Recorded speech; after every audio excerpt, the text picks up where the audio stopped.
Здравейте, деца! Аз съм Хенри Форд, човекът, който промени начина, по който се правят и използват автомобили. Нека ви разкажа моята история. Роден съм на 29 юли 1863 година във ферма в щата Мичиган, САЩ.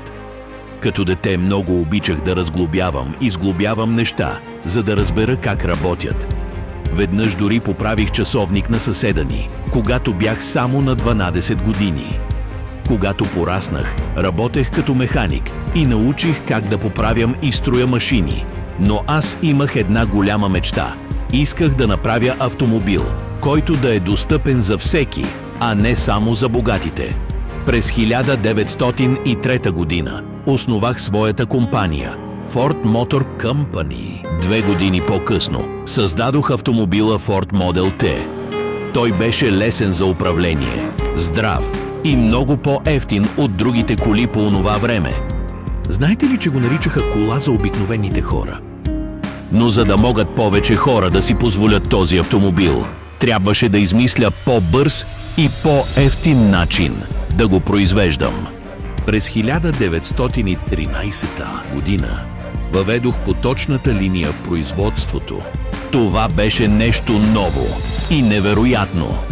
Вместо работниците да се движат около колата, тя се движеше по специална лента, а всеки човек изпълняваше само една задача. Така производството стана много по-бързо, а колите по-евтини. Това позволи на много семейства да си купят автомобил и да пътуват където пожелаят. Аз също така исках работниците в моята фабрика да бъдат щастливи. През 1914 въведох 5-дневната работна седмица и заплата от $5 на ден. Двойно повече от обичайното по онова време. През живота си винаги вярвах, че успехът идва от това да правиш живота на хората по-добър. Мечтата ми беше не само да създавам автомобили, но и да правя света по-свързан и достъпен.